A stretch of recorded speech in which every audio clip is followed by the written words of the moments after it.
সূরা তাওবার 119 নম্বর আয়াতের মধ্যে আল্লাহ বলেন, ইয়া আইয়ুহাল্লাযীনা আমানুত্তাকুল্লাহ ওয়া কুনু মা'আস সাদিকিন। ইয়া আইয়ুহাল্লাযীনা আমানু, ও হোসেন ডাঙ্গার নারী পুরুষ যুবক যুবতী ঈমানদার মুসলিম যারা আছো, সবাইকে আল্লাহ ইন্ডিকেট করে বলছেন, সম্বোধন করে বলছেন, ইত্তাকুল্লাহ, আল্লাহকে ভয় করো, ওয়া কুনু মা'আস সাদিকিন, এবং সত্যবাদীদের সোহবত সংস্রব অবলম্বন করো। এটা হলো আয়াতের অনুবাদ। এখন আসেন, যারা জানবেন বুঝে শুনে উত্তর দিবেন। কোরআনুল কারীমের মধ্যে কিছু কিছু পরিভাষা আছে, পরিভাষা ইস্তিলাহ বলা হয়। যেমন একটা হলো সালাত। সালাত শব্দের অর্থ আপনাদের জানা আছে কারো? কি বলেন তো? নামাজ। বলে নামাজ কি? বলে সপ্তাহে একদিন, বছরে 2 ঈদ, কেউ মারা গেলে জানাজা, তাও আবার ওযু ছাড়া। এটা হলো নামাজের সংজ্ঞা। কারণ আপনাদের চাঁপাইনবাবগঞ্জে এরকম মুসলমান নাই, সপ্তাহে একদিন পড়ে, বছরে 2 ঈদ পড়ে, কেউ মরে গেলে জানাজা পড়ে, তাও আবার ওযু ছাড়া। এমন মুসলমান আছে না নাই? কম না বেশি? আল্লাহ হেদায়েত দান করুন, বলেন আমিন। তো কোরআনের মধ্যে সালাত, নামাজও একটা পরিভাষা, হজ একটা পরিভাষা, যাকাত একটা পরিভাষা, সিয়াম একটা পরিভাষা। তদ্রূপ কোরআনুল কারীমের মধ্যে অন্যতম একটা পরিভাষা আছে, যেটাকে বলা হয় তাকওয়া। বলে এই তাকওয়ার দাম কেমন? বলে এই তাকওয়া, এই মওযু, এই আলোচ্য বিষয়টা এতটাই দামি, আল্লাহ তাআলা আদম থেকে শুরু করে একেবারে আমাদের নবী মুহাম্মদুর রাসূলুল্লাহ সাল্লাল্লাহু আলাইহি ওয়াসাল্লাম পর্যন্ত এমন কোন নবী আর রাসূল নাই যাদেরকে আল্লাহ তাকওয়ার ওয়াজ নিজে করেন নাই। বলেন সুবহানাল্লাহ। মানে আল্লাহ নিজে ওয়াজ করেছেন, নবীরা শ্রোতা ছিলেন। আল্লাহ ওয়াজ করেছেন, নবীরা শুনেছেন। কোন বিষয়ের ওয়াজ? সেটা হলো তাকওয়া। কি বিষয়?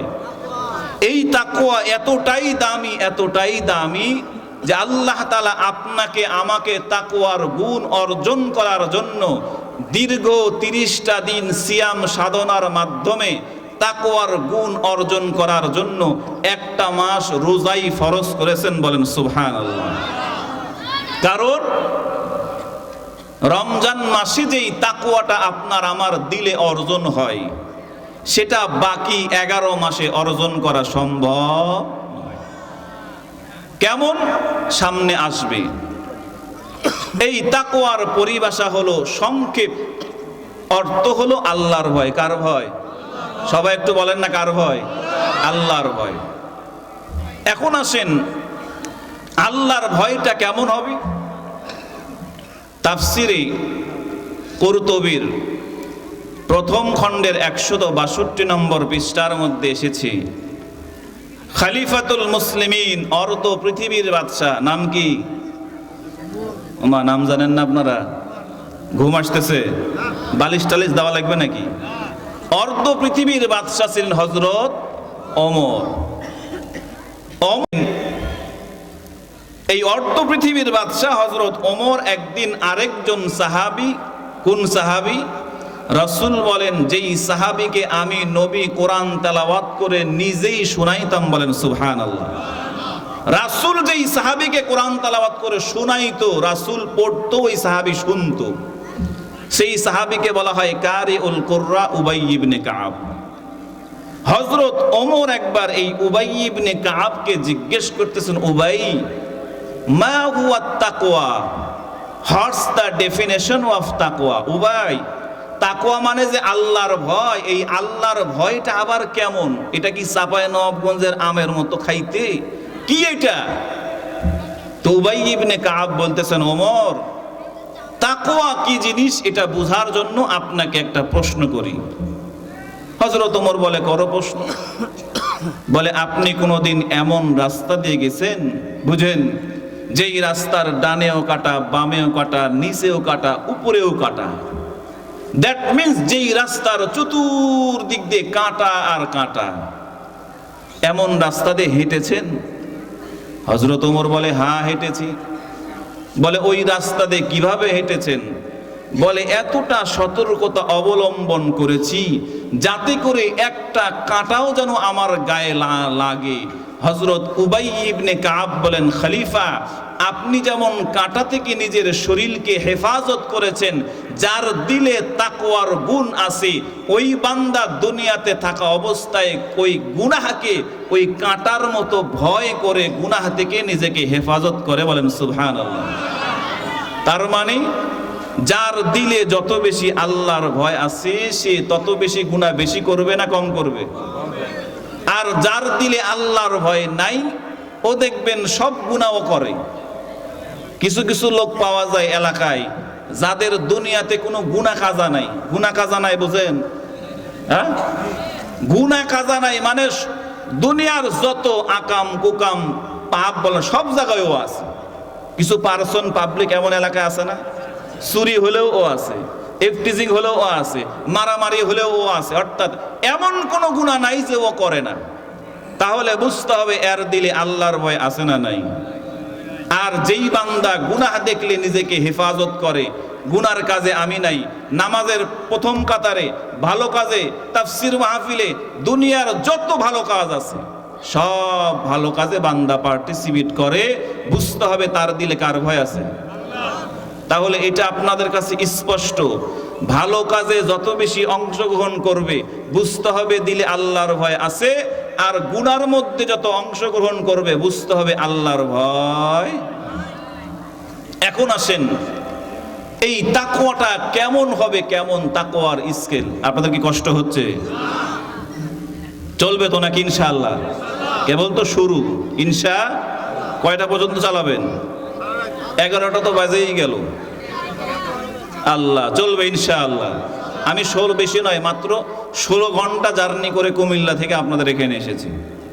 গতকালকে কুমিল্লায় প্রোগ্রাম ছিল, এজন্য আমার শরীর সাপোর্ট করতেছে না। তারপরও আপনাদের মহব্বতে যতক্ষণ আকর্ষণ থাকবে চলবে ইনশা। আজকে দ্বিতীয়, কালকে পাবনা দিয়ে রোজার আগে মাহফিল শেষ, 1 মাস রেস্টের আগে আজকে চলবে ইনশাআল্লাহ। ইনশা তো তাকওয়ার স্কিলটা আপনাদেরকে বোঝাই। বাইহাকি শরীফের বর্ণনায় এসেছে, খলিফাতুল মুসলিমিন হযরত ওমরে ফারুক রাদিয়াল্লাহু তাআলা আনহুর সন্তান হযরত আব্দুল্লাহ। এই যারা যুবক আছো ভালো করে শুনুন, হযরত ওমরের সন্তান হযরত আব্দুল্লাহ বন্ধু বান্ধবদেরকে নিয়ে একবার এক সফরে গেছেন, শিক্ষা সফর।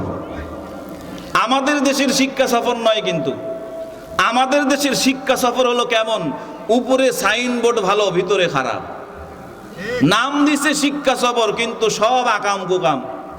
এদিক দিয়ে যদি একটা শিক্ষা সফরের বাস যায় আপনারা বুঝবেন না এটা শিক্ষা সফর। বলেন তো কি দেখে বুঝবেন? নাচানাচি আর গান বাজনার ঢোল তাবলা, বাসের মধ্যে যেন একেবারে ভূমিকম্প। তাহলে বাসে ভূমিকম্প, যে স্পটে সাফিনা পার্কে গেলে পার্কের মধ্যেও নাচ গান, এটা কোনোদিন শিক্ষা সফর হতে পারে? তো নাম হলো শিক্ষা সফর, কাম হলো উল্টা। তো হযরত আব্দুল্লাহ বন্ধু বান্ধবদেরকে নিয়ে সফরে বের হয়েছেন। আর আরবের ঐতিহ্য হলো তারা যখন সফরে বের হয় সাথে খানা দানা সব কিছু রেডি করে নিয়ে তারপরে বের হয়। মুসলমান ভাইয়েরা আমার,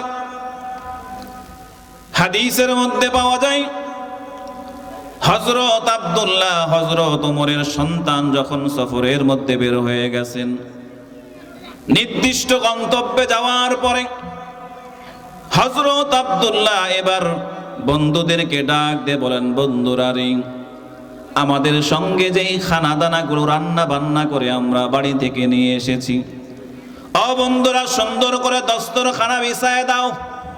কারণ যে খানার সামনে দস্তরখানা বিছায় দেওয়া হবে, আমার রাসূল বলেন ওই খানার মধ্যে আমার আল্লাহ রহমত বর্ষণ করেন। বলেন সুবহানাল্লাহ।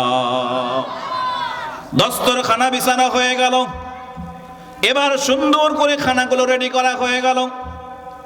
সবাই যখন খানার সামনে যখন বসে যাবেন, হাদিসের মধ্যে পাওয়া যায় এবার হযরত আব্দুল্লাহ যখন হাত ধুয়ে খানা দানা শুরু করতে যাবেন, ইন দা মিন টাইম হযরত আব্দুল্লাহ তাকায় দেখলেন দূরে একজন মানুষ দেখা যায়। এবার হযরত আব্দুল্লাহ বললেন, ও বন্ধুরা রে, একজন দৌড় দিয়ে যাও, ওই যে দূরে একটা মানুষ দেখা যায়, আশেপাশে কোনো মানুষ নাই, একজন মানুষই দূরে আস্তে করে দেখা যায়, ছোট ছোট দেখা যায়। এক বন্ধু দৌড় দিলেন। দৌড় দিয়ে যাওয়ার পরে ওই যে দূরে একজন মানুষ ছিল, ওই মানুষটাকে ডেকে নিয়ে আসলেন, হযরত আব্দুল্লাহর সামনে নিয়ে চলে আসলেন। হযরত আব্দুল্লাহর সামনে আনার পরে সমস্ত বন্ধুরা এবার তাকায় দেখি ওই মানুষটা দুনিয়ার কোনো সাধারণ মানুষের মতো নয়, বরং ওই মানুষটা হলো একজন রাখাল মানুষ, যার সঙ্গে ছাগল আছে, উট আছে, ভেড়া আছে, দুম্বা আছে। এবার হযরত আব্দুল্লাহ বললেন, রাখাল, এক কাজ করো, তোমার সঙ্গে তো অনেক ছাগলের পাল দেখা যায়, মরুভূমির প্রান্তরে দীর্ঘ সময় তুমি রাখালি করেছো, সুন্দর করে পানির মাধ্যমে ওযু করে নাও, ওযু করে নাও। ওযু করার পরে দস্তরখানার মধ্যে সুন্দর করে বসে যাও, কারণ আজকে আমি হব মেজবান, তুমি হবা মেহমান। কারণ রাসূল বলেছি, যেই খাবারের মধ্যে, আয়োজনের মধ্যে মেহমান থাকি, ওই খাবারের মধ্যে বরকত দিবেন কে? আর আমরা মেহমান আসলে খুশি হই না রাগ হই? কি বলেন, রাগ না খুশি? আজকে যেমন আমি বাসায় এসে ঢুকেছি, ঢুকে দেখি আমার খালা, খালাতো বোন, দুই খালা, আবার আরেক বোন এসেছে, বড় বোন, ভাগিনা টাগনা, বাড়ি ভরপুর। আমি যে শুভ জায়গায় নাই, আমি জানিও না, বাসায় ঢুকে দেখি এরকম অবস্থা। প্রথমে একটু মন খারাপই হলো যে আরে মেহমান আসবে, একটু ফোন তো দিলেও তো পারতো, আমারে ফোন দিবে কি, আমি তো বাহিরে। তো মেহমান আসলে মন খারাপ হয় কি হয় না? আল্লাহ, আলুর কেজি 70-80 টাকা হয়ে গেছে, আবার বোন চলে এসেছে, আত্মীয় স্বজন এসেছে, মন খারাপ হয় কি হয় না? হওয়াটাই স্বাভাবিক। কিন্তু রাসূল বলেন, যেই খাবারের মধ্যে, যেই আয়োজনের মধ্যে মেহমান থাকে, ওই খাবারে বরকত দিবেন কি আল্লাহ। কথাই কথা আসে, আমাদের দেশে তো এখন মেহমানগুলো মেহমান নাই, সব হয়ে গেছে হালখাতা। হালখাতা চিনেন আপনারা? ওই যে কি করে, বাকি কত বলে 5000, বাকি পরিশোধ করো, একটা টোকেন ধরে দেয়, বলে ওখানে যাও, গিয়ে একটা প্যাকেট খাবার আছে, খাবার নিয়ে যাও, না হলে ইচ্ছা মতো জম্মের একবারে এই পর্যন্ত খায় তারপরে বাড়ি যাও। এটা হালখাতা না? আর আমাদের দেশের বিয়ে বাড়ি, সুন্নতে খাতনা, আকিকা সব এখন হালখাতাও ফেল। খুঁজে খুঁজে দাওয়াত দেয়, যা আমার অনুষ্ঠান করতে 5 লাখ টাকা খরচ গেছে, কারে কারে দাওয়াত দিলে আমার 6 লাখ টাকা চালান সহ উঠে আসে। কি বলেন, এমন দাওয়াত আপনাদের এলাকায় নাই? আগে চিন্তা করে যতটা খরচ তার ডাবল উঠবে, কাকে কাকে দাওয়াত দিলে এদের লিস্টি করে করে তারে তারে দাওয়াত দেয়। আবার কোনো ক্রমে যদি কোনো গরিব মানুষের ভাগে দাওয়াত পড়ে যায়, ওর ঢুকার কোনো কায়দা নাই। দাওয়াত পাইছে কিন্তু ঢুকতে পারবে না, কারণ গেটের মধ্যে এক আল্লাহর বান্দারে খাড়ায় রাখে, টেবিল চেয়ার নিয়ে আমার মতো বসে আছে, খাতা কলম রেডি, আপনি সামনে দিয়ে যাবেন, ও মজিদ ভাই কত আছে না নাই, হয় বাক্স দিবেন, না হলে বান্ডিল নোট দিবেন। নোট দেওয়া, বাক্স দেওয়া ছাড়া সামনে দিয়ে চলে যান, ডাক দেয় কি দেয় না? ওই সময় ডাক দিলে কি শরম পান না সম্মান পান? লজ্জা না, শরম না? সবাই বাক্স মারে, নোট মারে, আপনি গরিব মানুষ কিছু দিতে পারেন নাই, এজন্য দাওয়াত ভুলে দিয়ে দিলেও খাইতে পারবেন না, কারণ সব এখন ধান্দাবাজি আর চান্দাবাজি। ঠিক কিনা বলেন? অথচ রাসূল বলে, যেই আয়োজনের মধ্যে, যে বিয়ে বাড়ি, আকিকা, সুন্নতে খাতনা, ইসলামিক কোনো আয়োজন মানুষকে খাওয়াইতেছেন, ওই খানাদানার আয়োজনের মধ্যে যদি ইমাম, মুয়াজ্জিম, খাদেম, এতিম, মিসকিন, গরিব, অসহায়, দিনমজুর, রিকশাওয়ালা, ভ্যানওয়ালা, এরকম শ্রেণীর মানুষ যদি ওই খাবায়, ওই ড্যাগে যদি অংশগ্রহণ না করে, রাসূল বলেন, কসম করে বলি, রাসূলের কথা মিথ্যা নয়, রাসূল বলেন, ওই খাবার যদি দুনিয়ার সবচাইতে দামি খাবারও হয়, নবী বলেন ওই খাবারটা হলো দুনিয়াতে সবচাইতে পচা, দুর্গন্ধ, নিকৃষ্ট খাবার। বলেন নাউজুবিল্লাহ। আপনি মনে করতেছেন মুরগির রান টান মারতেছেন, মুরগির রান দেখতে মনে হয়, কিন্তু আসলে ওটা কুকুরের রান, কারণ ওই খাবারে আমার রাসূলের সুন্নত নাই। কুকুরের রান কি সাদাই বলি, ফেসবুক শরীফে দেখলাম পরশুদিন নওগাঁয় ছাগলের গোস্ত নামে কুকুরের গোস্ত বিক্রি করে, আছে না নাই? কোন দিন যে আমি আপনি কুকুরের গোস্ত খাইছি বলার কোনো কায়দা আছে? আমরা তো আরো বাইরে থাকি, এই জন্য আমাদের ওস্তাদ বলতেন, বাবা যারা সফরে থাকবা বাহিরে যাবা কোনো সময় গোস্ত খাইবা না, কোনো সময় নাই। মাছ খাবা, কোনো ভেজাল নাই। গোস্ত খাবেন গরু না কুত্তা না শিয়াল না শুকর, কোনো গ্যারান্টি আছে? আরে মুসলমান এত খারাপ, এত নির্লজ্জ, এত বেহায়া। একজন মুসলমান হয়ে আর একজন মুসলমান কি ছাগলের গোস্তর নামে কুকুরের গোস্ত খাওয়ায়। এরা দুনিয়াতেও জিল্লতি, মরার আগে কুত্তার মরণ এদের হবে। চিল্লাখন ঠিক কিনা? তাহলে আমরা দাওয়াতের আয়োজন হালখাতা করব না। আল্লাহর রসুলকে প্রশ্ন করা হলো, ইয়া রাসূলুল্লাহ আইয়ুল ইসলামে খায়রুন, পয়গম্বর ইসলামের সবচাইতে ভালো এবং উত্তম কাজ কি? রাসূল বলেন তুতঈমুত তুআম, আল্লাহ তোমাকে সামর্থ্য দিয়েছে একজন, দুইজন, 500 জন, 1000 জন মানুষকে তুমি খাওয়াইতে পারো, খাওয়াও না রে ভাই। আপনার ছেলের বিয়ে কি আপনি 5 বার দিবেন? কি বলেন, 5 বার দিবেন? আপনার শ্বশুর কি 5 বার কাটা হয়েছে না একবার? হ্যাঁ, আকিকা কয়বার করে? তা আপনি আকিকাও করলেন একবার, সুন্নত করলেন একবার, ছেলের বিয়েও দিলেন একবার। আরে ভাই আল্লাহ সামর্থ্য দিয়েছেন, খাওয়ান না মানুষকে। এই খাওয়ানোর মধ্যে আবার ধান্দাবাজি, চান্দাবাজি, নোটার বাক্স, এরকম যারা করবে এরা জীবনে কোনোদিন রাসূলের উম্মত হিসাবে দাবি করে হাউজে কাউসারের পানি কোনোদিন পান করতে পারবে না। জোরে বলেন নাউজুবিল্লাহ। মুসলমান ভাইয়েরা আমার, হযরত আব্দুল্লাহ বললেন, রাখালরি আমাদের সামনে কত সুন্দর সুন্দর খানাদানার আয়োজন আমরা করেছি। ওরে রাখালে সুন্দর করে ওযু করে নাও, হাতটা ধুয়ে নাও, দস্তরখানার মধ্যে বসে যাও। ওই রাখাল বলে, আব্দুল্লাহ রে আপনি আমাকে দূর থেকে ডেকে নিয়ে এসেছেন, আপনি আমাকে দাওয়াত দিয়েছেন, দস্তরখানায় বসে খেতেও আমাকে আপনি বলেছেন, আপনি রাসূলের সুন্নত আদায় করেছেন। কারণ রাসূলের সুন্নত হলো দাওয়াত দেওয়া, আবার দাওয়াত কবুল করাটাও আমার রাসূলের সুন্নত। বলে সুবহানাল্লাহ। এবার হযরত আব্দুল্লাহ বলে, ও রাখাল নেই, যেহেতু দাওয়াত দেওয়াও যেমন সুন্নত, দাওয়াত কবুল করাটাও সুন্নত, সুতরাং আমি আমার আমল করেছি, তুমিও তোমার আমলটা জারি করে দাও। দস্তরখানার মধ্যে তুমি বসে যাও, খানার মধ্যে শরীক হয়ে যাও।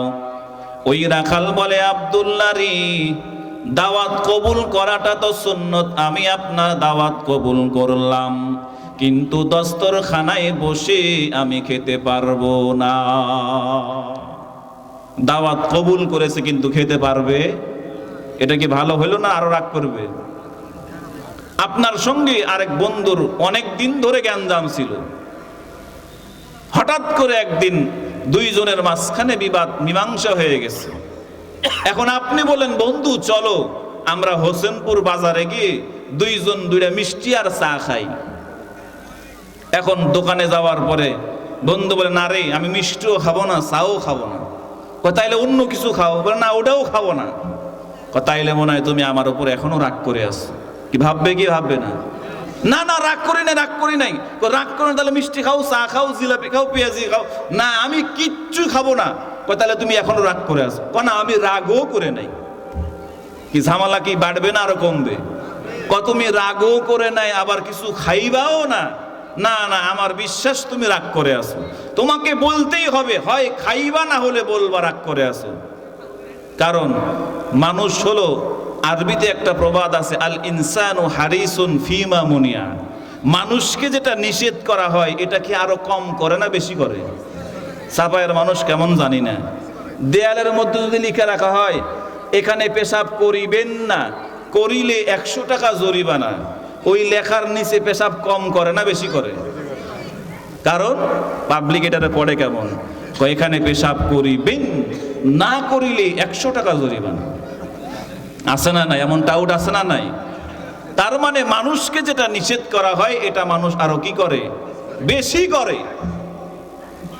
তো আব্দুল্লাহ যখন বলল, রাখাল দাওয়াত কবুল করেছো আবার বলো খেতে পারবা না, নিশ্চয়ই তুমি দাওয়াত কবুল করো নাই।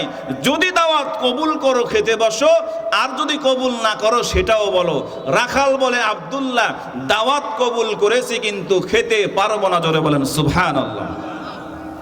মুসলমান ভাইয়েরা আমার, হযরত আব্দুল্লাহ বলে, ও রাখাল নেই, দাওয়াত কবুল করেছো আবার খেতে পারবা না, কারণটা কি? কারণটা কি? কারণটা বলো। ওই রাখাল বলে, আব্দুল্লাহ রে, দাওয়াত আমি সুন্দর করে কবুল করেছি কিন্তু দস্তরখানায় বসে খেতে পারবো না। কারণ হলো আমি আমার মালিক, আমার আল্লাহ, আমার অন্ধকার কবরের সামানাটা গোছানোর জন্য, আমি আমার মালিক, আমার আল্লাহ, আমার আল্লাহকে খুশি করার জন্য, আমার অন্ধকার কবরের সামানাটা গোছানোর জন্য, আমার আল্লাহকে খুশি করার জন্য আজকে রোজারত অবস্থায় আছি। আমি যেহেতু রোজা আছি, আমি আপনার সঙ্গে দস্তরখানায় বসে আমি খেতে পারবো না। এবার হযরত আব্দুল্লাহ বলে, ও রাখাল রে, ও রাখাল রে, আজকে তো রমজান মাসও নয়, আজকে তো জিলহজ মাসের 10 তারিখের 10 দিনের রোজাও তো নয়, আজকে তো আশুরাও নয়, আজকে তো চন্দ্র মাসের 3 দিনের রোজাও নয়, বরং আজকে তুমি নফল রোজা রেখেছো। আর মাসআলা হলো নফল রোজা ভঙ্গ করে মেজবানকে খুশি করার জন্য দস্তরখানায় বসে রোজা ভঙ্গ করলে তোমার কোনো গুনাহ হবে না, এই রোজাটা তুমি অন্য দিন আদায় করে নিতে পারবা। এবার রাখাল বলে, ও আব্দুল্লাহ রে, আমি নফল রোজা রেখেছি, এই রোজা ভঙ্গ করে খাইলে অন্য দিন আদায় করলে আমার কোনো গুনাহ হবে না, এরপরও আমি খাবো না, আমি খাবো না। এবার আব্দুল্লাহ বলে, রাখাল রে, রোজা ভঙ্গ করলে যেহেতু তোমার গুনাহ হবে না, আর সামনের এত সুন্দর সুন্দর খানাও তুমি কোনোদিন কিনেও খেতে পারবা না, সুতরাং দস্তরখানার মধ্যে তুমি বসে যাও, মেহমান হয়ে বসে খানা দানা খাওয়া শুরু করো। ওই রাখাল বলে, আব্দুল্লাহ রে, আমি নিজেও মাসআলা জানি, আমি যদি রোজাটা ভঙ্গ করি আমার কোনো গুনাহ হবে না, এরপরেও আমি আমার রোজাটাকে ভঙ্গ করব না, কারণ আমার রোজা, আমার এই আমলটা অন্ধকার কবরের মধ্যে সামানা হইয়া অন্ধকার কবরের আযাব থেকে আমাকে বাঁচাইবে। বলেন সুবহানাল্লাহ। 6 দিন পরে নখ খসে যাবে, 9 দিন পরে চুল, কবর গাঘের সামান নিতে কইরো না কেউ ভুল, কবর জায়গা ভালো নয়, আমল দিয়ে কবর গৃহ সাজিয়ে নিতে হয়, কবর জায়গা ভালো নয়, আমল দিয়ে কবর গৃহ সাজিয়ে নিতে হয়। মুসলমান দরদি ভাইয়েরা আমার, ওই রাখাল ডাক দিয়ে বলে, আব্দুল্লাহ রে, আমি আমার অন্ধকার কবরের সামানাটা গোছাইতেছি, কারণ আমি আমার রোজাটাকে ভঙ্গ করব না।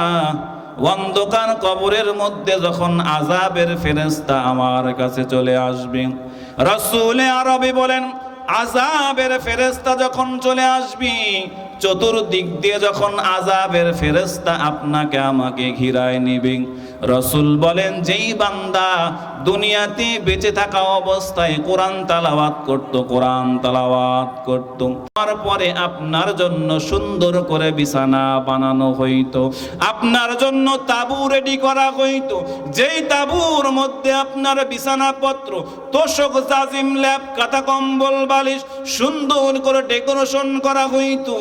ওগো বাদশা, আপনি যে অন্ধকার কবরে যাইবেন, আপনার কবরের মধ্যে লেপ, কাঁথা, কম্বল, বালিশ, জাজিম সব ঠিক করেছেন কিনা? বাদশা চোখের পানি ফালাইয়া কান্না করে আর বলে, বাহালুল্লি, দুনিয়ার সফরের বিছানাপত্রের দায়িত্ব আমি বাদশার হাতে থাকলেও অন্ধকার কবরের দায়িত্ব তো আমি বাদশার হাতে নাই। ও মুরব্বী বাবা জানরা আমার, ও কলিজার টুকরা আম্মা জানেরা আমার, ও যুবক ভাইরা আমার, একবার চোখটা বন্ধ করেন আর ভাবেন আর চিন্তা করেন, ওই কবর কবরের মধ্যে ডান দিকে তাকাইবেন, ডান দিকেও মাটি পাইবেন, বাম দিকে তাকাইবেন, বামেও মাটি পাইবেন, সামনেও মাটি, পিছনেও মাটি, এমনকি উপর দিকে তাকাই দেখবেন উপর দিকেও টনকে টন মাটি আমার আপনার আত্মীয় স্বজন চাপায় দিবি। এজন্যই রাসূল আরবি বলেন, ওই অন্ধকার কবরের মধ্যে আমল নামা ছাড়া কোনো গতি নাই, আমল ছাড়া কোনো নাজাত নাই, কোনো মুক্তি নাই। এবার বাহলুল পাগল বলে, বাদশাহ আপনি যখন দুনিয়ার সফরের মধ্যে রওনা হইতেন, আপনার সঙ্গে হাজার হাজার সেনাবাহিনী আপনার সামনে পিছনে থাকতো। ওগো বাদশাহ, আপনি যে কবরের সফরে চলে যাবেন, আপনার সঙ্গে কয়জন সেনাবাহিনী যাবি? এবার বাদশাহ বলে, বাহলুল্লি, অন্ধকার কবরের সফরের মধ্যে সাথে কেউ যাবে না, আমার স্ত্রী, সন্তান, ভাই, বেরাদার, আত্মীয় স্বজন কেউ যাবে না, কেউ যাবে না। বাদশাহ বলে, বাহলুল্লি, অন্ধকার কবরের সফরের মধ্যে একাই যেতে হবে, কারণ দুনিয়াতে এসেছি একা, যাইতে হবে একা একা। এবার বাহলুল পাগল বলে, বাদশাহ অন্ধকার কবরের নিরাপত্তা আপনার ঠিক করা নাই, অন্ধকার কবরের সাথীও আপনার নাই, অন্ধকার কবরের খাবারের তালিকাটাও ঠিক করা নাই, অন্ধকার কবরের বিছানাপত্রটাও আপনার রেডি করা নাই। ওগো বাদশা, আপনি রাসূলের হাদিস শুনেছেন, কারণ রাসূল বলেছেন বুদ্ধিমান ওই ব্যক্তি যে ব্যক্তি দুনিয়াতে থাকা অবস্থায় কবরের সামানাটা সুন্দর করে গোছায়। আপনি যেহেতু কবরের খানা দানাও গোছাইতে পারেন নাই, সঙ্গী সাথীও গোছাইতে পারেন নাই, বিছানাপত্র গোছাইতে পারেন নাই, আপনার কবরের তো কোনো কিছুই ঠিক নাই, কোনো কিছুই ঠিক নাই। ওগো বাদশা, রাসূলের হাদিস অনুযায়ী আপনি হলেন দুনিয়াতে সব চাইতে বড় বোকা। ওগো বাদশা, আপনার মনে আসেনি আপনি যে আমার হাতের মধ্যে একটা লাঠি দিয়েছিলেন আর বলেছিলেন দুনিয়াতে সব চাইতে বড় বোকাকে পাইলে লাঠিটা তাকে দেওয়ার জন্য? আপনি রাসূলের হাদিস অনুযায়ী আপনি হলেন সবচাইতে বড় বোকা, কারণ আপনি আপনার আমলের মাধ্যমে কবরটাকে সাজাইতে পারেন নাই। আর যেই বান্দা বান্দি আমলের মাধ্যমে কবরকে সুন্দর করে সাজাইতে পারে নাই, ওই বান্দা বান্দি হলো দুনিয়াতে সবচাইতে বড় বোকা বোকা। এজন্য আপনার দেওয়া লাঠিটা আপনার শর্ত অনুযায়ী, ওসিয়ত অনুযায়ী, আপনি যেহেতু সব চাইতে বড় বোকা, আপনার দেওয়া লাঠিটা আপনাকেই হাদিয়া দিলেন। বলেন সুবহানাল্লাহ। এজন্য রাসূল বলেন, ওই বান্দা বান্দি সবচাইতে বড় বোকা যারা দুনিয়াতে নামাজ, কালাম, রোজা, হজ, যাকাত, তাসবিহ, তাহলে কোনো আমলের ধার ধারে না, স্লোগান দেয় খাও দাও ফুর্তি করো দুনিয়াটা। এরকম স্লোগান শোনেন নাই জীবনে? এই নামাজ পড়ে কি হবে, রোজা রেখে কি হবে, হজ করে কি হবে, যাকাত দিয়ে কি হবে, তারাবি পড়ে কি হবে, কিয়ামুল লাইল করে কি হবে, তাহাজ্জুদ পড়ে কি হবে, পর্দা করে কি হবে, এরকম যারা বলবে, রাসূল বলেন তাদের কবরের সামানাটাও নাই। যারা কবরের সামানা গোছায় না, এরা সবচেয়ে বড় বলদ। রাসূল বলেন কবরে লাশটা রাখা হবে, সাথে সাথে কবরটা জাহান্নামের টুকরা হবে। জোরে বলেন নাউজুবিল্লাহ। আমার জীবনের সচক্ষে দেখা ছোট্ট একটা ঘটনা বলে আলোচনা শেষের দিকে যাব।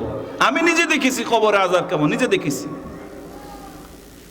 আমি 2014-15 সালের দিকে, 16 সালে নোয়াখালীতে এক আলিয়া মাদ্রাসায় চাকরি করতাম। পাশে এক মসজিদের দায়িত্বে ছিলাম। মসজিদের পাশেই এক আল্লাহর বান্দার বাড়ি ছিল, তার ছেলে একটাই বিদেশে থাকতো। তো কিছুদিন পরে ছেলে, বাবা অসুস্থ, বাংলাদেশে আসলো। বাড়িওয়ালা মুরব্বী অসুস্থ। মুরব্বী অসুস্থতা কি, কিছুদিন পর পরে ওনার পেট ফুলে যায়। পেট চেনেন তো? পেট কি হয়ে যায়?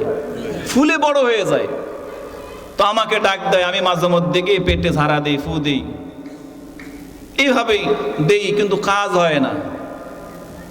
এরপরে ওনাকে ভালো ট্রিটমেন্টের জন্য ঢাকায় নিয়ে আসলো। লম্বা ঘটনা, সংক্ষেপে বলছি।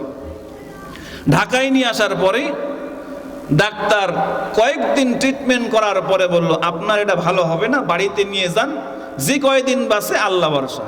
এটার কোনো চিকিৎসা নাই।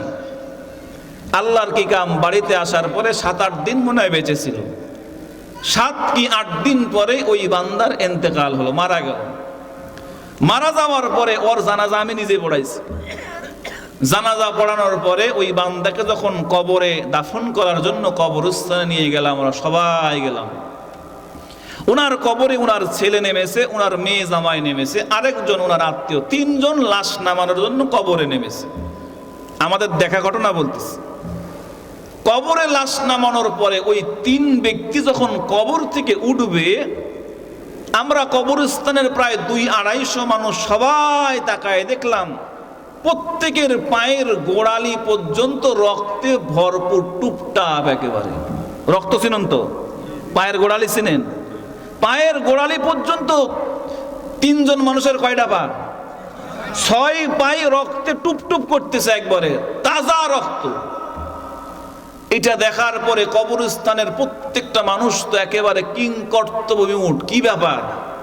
কবরে লাশ নামালো, ভালো মানুষ, পায়ে 1 ফোঁটা রক্ত নাই, কবর থেকে উঠতেছে 6টা পায়েই এত রক্ত কেন?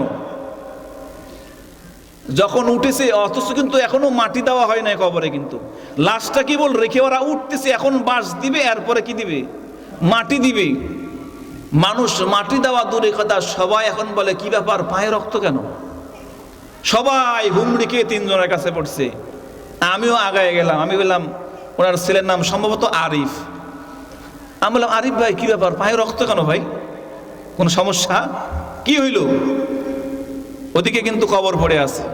সবাই এদিকে দাঁড়ায় বলে, ওনার ছেলে আরিফ বলতেছিল, হুজুর আমরা যখন লাশটা কোলে করে নিয়ে 3 জন যখন কবরে নামালাম, ভালো, যখন কবরে লাশটা যখন মাটির সঙ্গে ওনার পিঠটা লেগেছে, যখন আমরা পিঠ লেগেছে, মুখটা এই গিটগুলো খুলে দিচ্ছি, ইন দা মিন টাইম আমরা তাকায় দেখলাম ওনার পিছনের রাস্তা দিয়ে অনবরত রক্ত বের হচ্ছে। রক্ত বের হতে হতে আমাদের পায়ের কি পর্যন্ত, টাকনু পর্যন্ত ডুবে গেছে। তা আমি বললাম যে ভাই যা হইছে হইছে, আপনারা পা ধুয়ে নেন। পা ধুয়ে নিল, কবরটাকে সুন্দর করে ঠিক করে দাফন কাফন সম্পন্ন হয়ে গেল। হওয়ার পরে এলাকার প্রত্যেকটা মানুষের প্রশ্ন কি, যে কবরের মধ্যে রক্ত আসলো কোত্থেকে? জানার দরকার আছে না নাই? সবার মধ্যে কৌতূহল, কি ব্যাপার, কবরে রক্ত আসলো কেন? আমি চিন্তা করি, হ্যাঁ, ওনার মৃত্যুর আগে ওনার অসুখ ছিল কি বলেন তো? কি অসুখ ছিল? পেট ফোলা না? পেট ফোলা, আবার লাশ রাখার পরে কবরে রক্ত, আবার রক্ত আসতেছে পায়খানার রাস্তা দিয়ে। এই বর্ণনার সঙ্গে হাদিসের মিল পাওয়া যায়, কারণ রাসূল বলে, দুনিয়াতে যারা সুদ খাবে, সুদ খাবে, সুদ চিনেন? কিস্তি চিনেন? কিস্তি চিনেন না? 50,000 টাকা, 60,000 টাকা আশা গ্রামীণ ব্যাংক থেকে নিয়ে আসছেন, 60,000 টাকা 15-20 কিস্তিতে শোধ করবেন। 60,000ই শোধ করেন নাকি 2,000 বেশি দেওয়া লাগে? বেশি দেওয়া লাগে না? তো বেশি যেটা দেন, এটা কি হাদিয়া দেন না সুদ দেন? সুদ। বাড়ি করার জন্য লোন নেন, এটা সুদ না হালাল? সুদ। তো আমি চিন্তা করলাম, সুদের শাস্তি হলো যে ব্যক্তি মৃত্যুর আগে পেট ফুলে যাবে, পেটটা বড় হয়ে যাবে। তা আমার সন্দেহ লাগলো, রাসূলের হাদিস তো মিথ্যা হয় না, দেখি তো এই লোককে সুদ করছিল কিনা। তার ছেলে আরিফকে একদিন ডাক দিলাম, ভাই আসেন তো, গল্প আছে আপনার সাথে। এলাকায় কিন্তু প্রত্যেকটা মানুষ এটা নিয়ে আলোচনা, দেখি ব্যাপার, রক্ত আসে কোত্থেকে, কিন্তু সবার ভিতরে তো ইলমের কোরআনের জ্ঞান নাই, এরা তো জানে না। পরে আমাকে বলল, হুজুর বলেন কি জন্য ডাকছেন? আমি বললাম, ভাই সত্যি করে বলবেন তো, আপনার আব্বা সুদের কারবারি করতো কিনা? আরিফ বলতেছে, হুজুর কি বলবো, আমার আব্বাকে অনেক বুঝাইছি, আমার আব্বা সুদের উপরে মানুষকে টাকা দিত, ধার দিত, যে তোমাকে 10,000 দিলাম, 20 দিন পরে আমাকে 12,000 দিবা, তোমাকে 1,000 টাকা ধার দিলাম, 1 সপ্তাহ পরে আমাকে 1100 টাকা দিবা। আমার বাবা এইভাবে টাকা ঋণের উপর খাটাইতো। বাবাকে অনেক বুঝাইছি, কাজ হয় নাই। আমি ওনার কথা সরাসরি ওইভাবে বিশ্বাস না করে এলাকাতে আরো কয়েকজন মুরব্বীকে জিজ্ঞেস করলাম। মুরব্বীরা বলে, হুজুর হ্যাঁ, ওনার আব্বা সুদি কারবারি করতো। আমি বললাম, ওনার আব্বা যদি সুদি কারবারি করে থাকে, সত্য থাকে, রাসূলের হাদিসও সত্য, ওনাকে আল্লাহ যে অসুখ দিয়েছে এটা ওনার সুদেরই আযাব। ওনার কবরে যে লাশ রাখার সাথে সাথে পায়খানার রাস্তা দিয়ে অনবরত রক্ত বের হইতে চাচ্ছে, এটাও হলো সুদেরই আযাব। বলেন নাউজুবিল্লাহ। এজন্য সুদ খাবেন? সুদ খাওয়া যাবে না। সুদের সর্বনিম্ন গুনাহ হলো, রাসূল বলেন যে যাররা পরিমাণ এক আনাও সুদে গ্রহণ করলো সে যেন তার আপন মায়ের সঙ্গে জেনা করলো। বলেন নাউজুবিল্লাহ। এজন্য ভাই, কবরে রাখার সাথে সাথে আযাব জারি হয়ে যাবে। এজন্য রাসূল বলেন যারা কবরের সামানা গুছাই এরা হলো বুদ্ধিমান। এখন আসেন আলোচনার ফিনিশিং দেই। ওই রাখাল বলতেছিল আমি কি আছি? রোজা আছি। কি জন্যে? কবরের আযাব থেকে, পরকালের আযাব থেকে বাঁচার জন্য রোজা আছি। এবার রাখাল যখন বলল আমি রোজা আছি, এত সুন্দর খানাদানা থাকার পরেও আমি রোজা ভাঙবো না, এবার হযরত আব্দুল্লাহ বলে ও বন্ধুরা রে, এই রাখাল তো সাধারণ কোনো রাখাল নয়, এই রাখালটাকে একটু পরীক্ষা করার দরকার। হযরত আব্দুল্লাহ বলেন পরীক্ষা? বন্ধুরা বলে আব্দুল্লাহ কি পরীক্ষা করবেন? আরে বলে দাঁড়াও। এবার হযরত আব্দুল্লাহ বলে ভাই তোমার কাছে তো অনেক ছাগল দেখা যায়, যেই ছাগলের ওড়ানের মধ্যে বেশি দুধ আছে ওই ছাগল থেকে এক গ্লাস দুধ আমাকে পান করাও, তোমাকে আমি একটা স্বর্ণ মুদ্রা দেব। ওই রাখাল বলে আব্দুল্লাহ আমার মালিক তো আমাকে ছাগলগুলো চরানোর দায়িত্ব দিয়েছে, আমার মালিক আমাকে ছাগলের দুধ খাওয়া বা কাউকে খাওয়ানোর অনুমতি আমাকে দেয় নাই। বলেন না সুবহানাল্লাহ। কত বড় আমানতদার। হযরত আব্দুল্লাহ বলে তাহলে এক কাজ করো, হাজার হাজার ছাগল যেহেতু আছে একটা ছাগল আমাকে দিয়ে দাও। এখান থেকে যদি হাজার ছাগল থেকে একটা ছাগল দাও, তোমার মালিক তো টের পাবে না, বুঝতেও পারবে না, গুনেও দেখবে না, তুমি ধরাও পড়বা না, মাঝখান দিয়ে কয়েকটা স্বর্ণ মুদ্রা পেয়ে গেলা।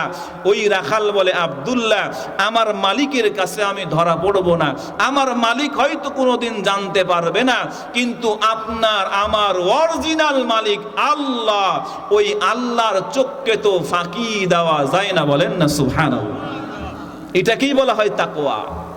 এজন্য আল্লাহ বলেন যে আমি রোজা ফরজ করেছি বান্দা যেহেতু যেন তাকওয়া অর্জন করতে পারে। কারণ তাকওয়া কেমন?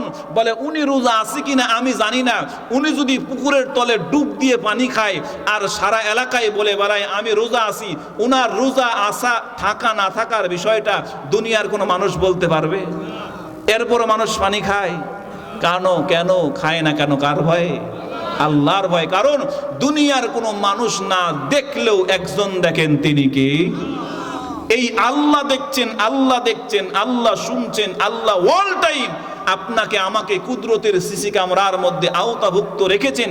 এই শিক্ষা, এই লার্নিং পয়েন্টটা অর্জন করার জন্যই দীর্ঘ 1 মাস সিয়াম সাধনার প্র্যাকটিস আল্লাহ আমাকে দিয়েছেন, আপনাদেরকে। বান্দা 1 মাস সিয়াম সাধনা করো, দুনিয়ার কোনো মানুষ জানে না তুমি রোজা আছো কিনা, দুনিয়ার কোনো মানুষ জানে না তুমি খেয়েছো কিনা, একমাত্র আমার ভয়ে তুমি খানা দানা সব ছেড়ে দিয়ে একেবারে সুবহে সাদিক থেকে নিয়ে ইফতার পর্যন্ত সব গুনাহ থেকে নিজেকে হেফাজত করেছো। বান্দা এই যে গুনাহ ছাড়ার যে প্র্যাকটিস তুমি করেছো, বাকি 11 মাস এই প্র্যাকটিস করো, আমি আল্লাহ তোমাকে মুত্তাকি বানায় দেব। আর মুত্তাকি বানানোর পরে আমি আল্লাহ তোমাকে জান্নাত দেব। জোরে বলেন সুবহানাল্লাহ। রাজি আছি তো ইনশাআল্লাহ? তাহলে আমার আলোচনার সারমর্ম হলো দুনিয়ার কেউ না দেখলেও দেখেন কি? দুনিয়ার কেউ না জানলেও জানেন কি? আপনি আমি দুনিয়ার সব কিছু যদি থেকে আড়াল হয়ে পাথরের তলে, পাহাড়ের তলে, চিপা চুপায় যদি পুকুরের তলে ডুব দিয়েও যদি কোনো গুনাহ করেন, দুনিয়ার কোনো মানুষ না দেখলেও দেখবেন কি? আল্লাহ। এই আল্লাহ দেখছেন এই মাইন্ড সেটআপ যদি আমরা তৈরি করতে পারি, আসুন এই মাইন্ড সেটআপ তৈরি করার জন্যই আল্লাহ আমাদেরকে দীর্ঘ 1 মাস সিয়াম সাধনার জন্য, আল্লাহ আমাদের হায়াতকে যেন রমজান পর্যন্ত দীর্ঘায়িত করেন। আল্লাহ যেন আমাদের এই রমজান মাসকে যেন আমাদের জিন্দেগির শেষ রমজান হিসেবে কবুল করেন। সকলে বলছি আল্লাহুম্মা আমিন। রমজান মাসের 4টা আমলের কথা বলে আলোচনা শেষ করব। রমজান মাসে রাসূল বলেন 1 নম্বর আমল হলো বেশি বেশি কালিমা পড়া। বেশি বেশি কি পড়া? কালিমা কি? লা ইলাহা ইল্লাল্লাহু মুহাম্মাদুর রাসূলুল্লাহ। কালিমা এটাও পড়তে পারেন, কালিমায়ে শাহাদাতও পড়তে পারেন। রাসূল বলেন রমজান মাসে বেশি বেশি আমলের মধ্যে 1 নম্বর হলো বেশি বেশি কালিমা পাঠ করা। 2 নম্বর আমল হলো বেশি বেশি ইস্তেগফার পড়া, আস্তাগফিরুল্লাহ আস্তাগফিরুল্লাহ আস্তাগফিরুল্লাহ। 3 নম্বর রাসূল বলেন রমজান মাসে বেশি বেশি আমল হলো আল্লাহর কাছে জান্নাত চাওয়া। 4 নম্বর আমল হলো রাসূল বলেন আল্লাহর কাছে রমজান মাসে বেশি বেশি জাহান্নাম থেকে মুক্তি চাওয়া। পারবো না ইনশাআল্লাহ? 1 নম্বর আমল কি? বেশি বেশি কালিমা পড়া। 2 নম্বর বেশি বেশি ইস্তেগফার পড়া। 3 নম্বর জান্নাত চাওয়া। 4 নম্বর জাহান্নাম থেকে মুক্তি চাওয়া। আল্লাহ সুবহানাহু ওয়া তাআলা এই বেশি বেশি আমলগুলো করে রমজান মাসকে আমলের মাধ্যমে দিনে সিয়াম, রাতে কিয়ামুল লাইল, তারাবির নামাজ আদায় করে এই রমজান মাসকে যেন আমাদের তাকওয়া। আরবি বলেন, ইজা উজিয়াল মাইতু ফি কবরিহি জাআল কুরআনু ইনদা রাসিহি ওয়াস সালাতু আইমানিহি ওয়াস সিয়ামু আন শামাইলিহি। রাসূল বলেন, কোন বান্দার লাশকে যখন অন্ধকার কবরের মধ্যে রাখা হবে, রাসূল আরবি বলেন, কবরের মধ্যে আপনার আমার লাশটা রাখার পরই আযাবের ফেরেশতা মাথার দিক দিয়ে প্রবেশ করবে। রাসূল আরবি বলেন, মাথার দিক দিয়ে যখন আযাবের ফেরেশতা আসতে লাগবে, রাসূল বলেন, মাথার সামনে আমার আল্লাহ একজন সুন্দর সিকিউরিটি গার্ডকে নিয়োগ দিবেন। বলেন সুবহানাল্লাহ। এবার ওই কবরের বান্দা ওই সিকিউরিটি গার্ডকে জিজ্ঞেস করবে, ও সিকিউরিটি ভাই, তুমি কি? তুমি কি আমার অন্ধকার কবরের মধ্যে আমার জন্য প্রহরী হিসেবে দাঁড়ায় গেছো? ওই সিকিউরিটি গার্ড বলে, বান্দারে, তুমিও আল্লাহর বান্দা, আমিও আল্লাহর বান্দা। দুনিয়াতে থাকা অবস্থায় তুমি রমজান মাসে কোরআন তেলাওয়াত করতা, বাকি 11 মাস 5 ওয়াক্ত নামাজ পড়ার পরে কোরআনটাকে সামনে নিয়ে বসে তুমি তেলাওয়াত করতা। ওরে আল্লাহর বান্দা, দুনিয়াতে তুমি যতবার কোরআন তেলাওয়াত করেছো, কোরআনকে মহব্বত করেছো, ভালোবেসেছো, আল্লাহ আজকে কোরআনটাকে সুন্দর একটা সিকিউরিটি গার্ডের সুরত দিয়ে আল্লাহ তাআলা তোমার কবরে কিয়ামত পর্যন্ত আমাকে নিয়োগ দিয়েছেন। বলেন সুবহানাল্লাহ।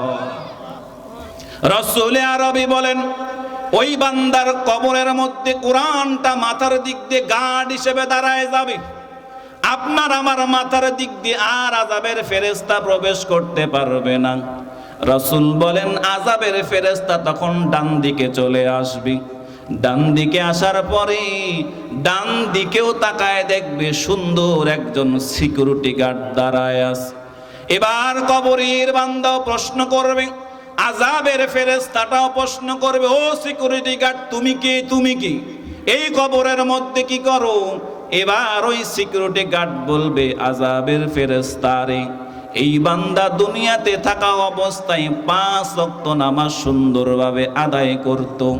আমি হলাম বান্দার 5 ওয়াক্ত নামাজ কিয়ামত পর্যন্ত আল্লাহ আমাকে তার ডান দিক দিয়ে বসায় দিয়েছেন, যাতে করে ডান দিক দিয়ে কোনো আযাবের ফেরেশতা আসতে না পারে। বলেন সুবহানাল্লাহ। রাসূল আরবি বলেন, আযাবের ফেরেশতা যখন মাথার দিক দিয়ে কবরে ঢুকতে পারলো না, ডান দিক দিয়ে যখন ঢুকতে পারলো না, আযাবের ফেরেশতা বাম দিক দিয়ে চলে আসবে। রাসূল বলেন, বাম দিক দিয়ে আসার পরেও ওই আযাবের ফেরেশতা এবার তাকায় দেখবে বাম দিকেও আমার আল্লাহ সুন্দর একজন সিকিউরিটি গার্ড দাঁড় করায় দিয়েছেন। বলে সুবহানাল্লাহ।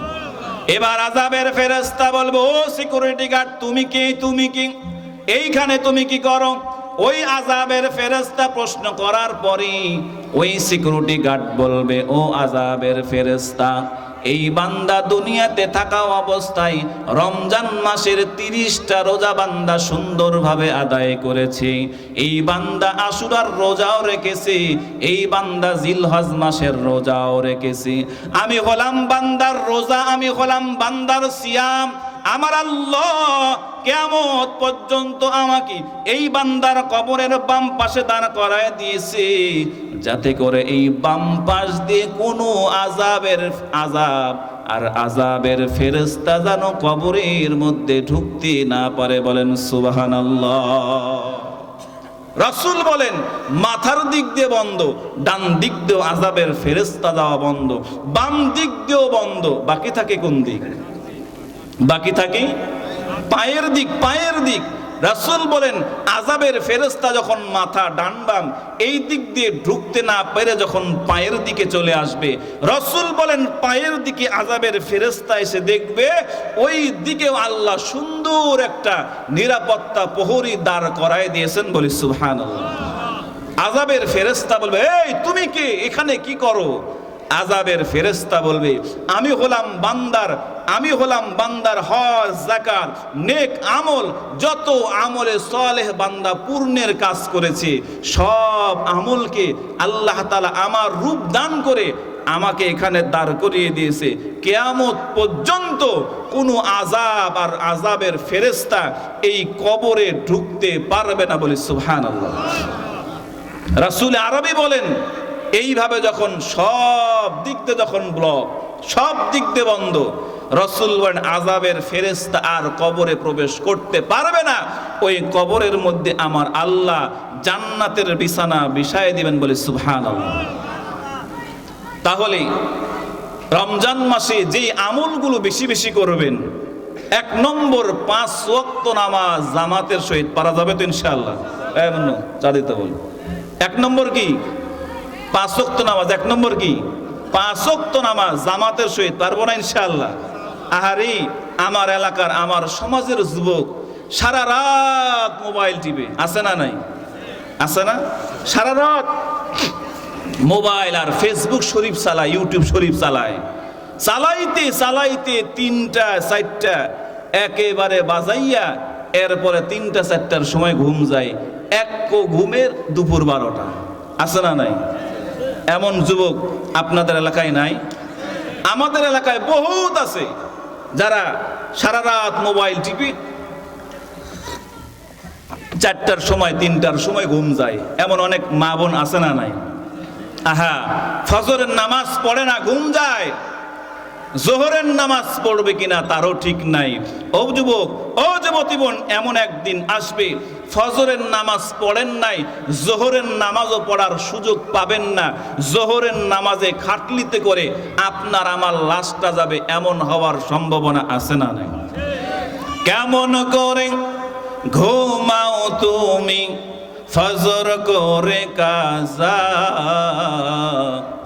এমনও তো হতে পারে জোহরে জানাজা তোমার, এমনও তো হতে পারে জোহরে জানাজা। কেমন করে ঘুমাও তুমি, কেমন করে ঘুমাও তুমি ফজর করে কাজা,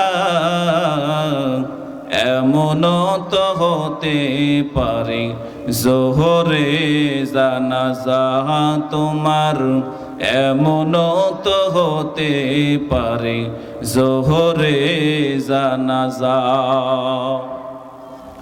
মুসলিম হয় না জন্ম নিলেই মুসলমানের ঘরে, কাফের মুমিন তফাটা হয় সালাতের উপরে, মানুষ নামাজের উপরে। এই জীবনে সালাত জানো, এই জীবনে সালাত জানো, না হয় তোমার কাজা, এমনও তো হতে পারে জোহরে জানাজা তোমার, এমনও তো হতে পারে জোহরে জানাজা। এজন্য মুসলমান ভাইয়েরা আমার, রাসূল আরবি বলেন মাথার দিক দিয়ে আযাবের ফেরেশতা এসে ঘুরে যাবি। এই জন্য বান্দা সামনে রমজান মাস কোরআন তেলাওয়াত বেশি বেশি করে করবেন। রাসূল বলেন 2 নম্বর আমল হলো 5 ওয়াক্ত নামাজ জামাতের সহিত আদায় করবেন। 3 নম্বর আমল হলো রমজান মাসের রোজাগুলো সুন্দরভাবে রাখবেন। রাসূল আরবি বলেন যেই বান্দা রমজান মাসের একটা রোজাকে বান্দা ইচ্ছাকৃতভাবে নষ্ট করবে, রাসূল বলেন ওই বান্দা আর বান্দি যদি সারা জীবন একটা রোজার কাফারা আদায় করে, রাসূল বলেন সারা জীবন রোজা রাখলেও একটা রোজার হক কখনো আদায় করা সম্ভব নয়। চিন্তা করেছেন? একটা একটা রোজা আপনি আমি নষ্ট করেছি, সারা জীবন রোজা রাখলেও ওই রোজার হক আদায় হবে না। এজন্য রমজান মাসে রোজা রাখবো তো ইনশাআল্লাহ। ছেলে মেয়েদেরকে রাখবো, পারবো না ইনশাআল্লাহ। অনেকেই বলে হুজুর ছেলে মানুষ, ছোট মানুষ, রোজা রাখলে স্বাস্থ্য নষ্ট হয়ে যাবে। আরে ভাই, রোজা রাখলে স্বাস্থ্য নষ্ট হয় না, বরং মেডিকেল সায়েন্সও বলে রোজা রাখলে বান্দার শরীরের ফিটনেসটা আরো সুন্দর হয়। বলেন সুবহানাল্লাহ, সুবহানাল্লাহ। রোজা না রাখার শাস্তি কেমন এটা বলে সামনের দিকে যাব। আলোচনা বিরক্ত হচ্ছেন নাকি? চলবে তো ইনশাআল্লাহ, ইনশাআল্লাহ। যদিও আমার খুব কষ্ট হচ্ছে, কারণ জার্নি করে প্রায় 16 ঘন্টা। এখন মনে করেন ঘুমাইলে যে কবে উঠবো কোনো ঠিক ঠিকানা নাই। কোনো মতে কালকের মাহফিলটা শেষ করতে পারলে সারা রমজান খালি খাবো আর ঘুমাবো, আর কোনো কাজ নাই। এজন্য কষ্ট নেবেন না তো ইনশাআল্লাহ। রাসূল আরবি বলেন, হাদিসের মধ্যে এসে দেখেন রোজা নষ্ট করা কেমন খারাপ। দেখেন রাসূল বলেন, আমি একদিন ঘুমের মধ্যে আমি স্বপ্নের মধ্যে দেখতেছি 2 জন ফেরেশতা আমার কাছে আসলেন। 2 জন ফেরেশতা আমার কাছে আসার পরে 2 ফেরেশতা আমার 2 বগলের তলে হাত দিয়ে আমাকে এক জায়গায় নিয়ে গেলেন। নিয়ে যাওয়ার পরে আমাকে যেখানে নামাই দিলেন, রাসূল বলে তাকায় দেখলাম বিশাল উঁচা একটা পাহাড়। এবার 2 ফেরেশতা বলে, আল্লাহ রাসূল আপনি পাহাড়ের উপরে ওঠেন। রাসূল বলেন, এত বিশাল উঁচা পাহাড়, এই পাহাড়ের উপর আমি উঠবো কি করে? ফেরেশতা 2 জন বলে, ইয়া রাসূলুল্লাহ আপনি শুরু করেন, আপনি উঠা শুরু করেন, আমরা আপনাকে সহযোগিতা করব। বলেন সুবহানাল্লাহ। রাসূল উঠা শুরু করলেন। 2 জন ফেরেশতা রাসূলকে সহযোগিতা করলেন। রাসূল বলেন, আমি যখন পাহাড়ের চূড়ায় চলে গেলাম, পাহাড়ের চূড়ায় যাওয়ার পরে তাকায় দেখলাম দাউ দাউ করে জাহান্নামের আগুন জ্বলতেছে। জোরে বলেন নাউযুবিল্লাহ।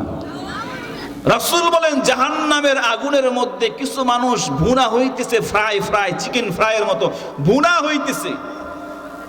রাসূল বলেন, আমি একটু সামনে আগাইলাম।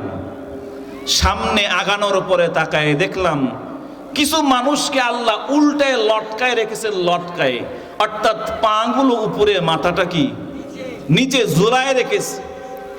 ঝুলানোর পরে রাসূল বলেন, আমি দেখলাম কিছু ফেরেশতা ওই ঝুলন্ত ব্যক্তির 2 সাইড দিয়ে এইভাবে ব্লেড দিয়ে, কুর দিয়ে একেবারে এই পর্যন্ত ফেড়ে ফেলতেছে। একদিকে ফাড়ে আরেক দিকে ভালো হয়, আরেক দিকে ফাড়ে এই দিকে ভালো হয়। রাসূল ফেরেশতাদেরকে জিজ্ঞেস করেন, ভাই এই অবস্থা কেন? এই কি যার জবানের সোয়ালের 2 পাশে ফাড়া হয়, এদিকে ফাটতে ফাটতে এদিকে ভালো হয়ে যায়, এদিকে ভালো হইলে আবার এদিকে ফাড়া হয়, কারণটা কি? কি কারণে তার ফাড়া হচ্ছে? ফেরেশতা বলে, ইয়া রাসূলুল্লাহ এই বান্দা দুনিয়াতে থাকা অবস্থায় সারা পৃথিবীর মানুষ, সারা এলাকার মানুষ রোজা রাখতো, আর এই আল্লাহর বান্দা আর বান্দি দোকানের মধ্যে পর্দা লাগাইয়া পর্দার পিছনে খাইতো, এজন্য আল্লাহ তাআলা তাকে এই শাস্তি দিচ্ছে। যারা বলেন নাউযুবিল্লাহ। আমাদের দেশে কি এমন দোকান নাই? কম আছে না বেশি আছে? পর্দা লাগায় রমজান মাসে পর্দা। আমরা তো জানি পর্দা আমার মা বোনেরাও করে, পর্দাতে এখন পুরুষেরাও করে। কখন? রমজান মাসে, তাও আবার দিনের বেলায়। রাসূল বলেন, যারা রোজা না রেখে দিনের বেলা এরকম পানাহার করবে, আল্লাহ এদেরকে মৃত্যুর পরে উল্টা লটকায় জবানটাকে ছিড়বে। কতদিন পর্যন্ত? বলে কিয়ামত পর্যন্ত তার এই শাস্তি চলমান থাকবেই। জোরে বলেন নাউযুবিল্লাহ। মুসলমান ভাইয়েরা আমার, মনে আছে না ওই রাখালের কথা? রাখাল কি বলে? রোজা আছি। মাশাআল্লাহ। রাখাল কি বলে? রোজা আছি। শেষ করে যাবেন তো ইনশাআল্লাহ?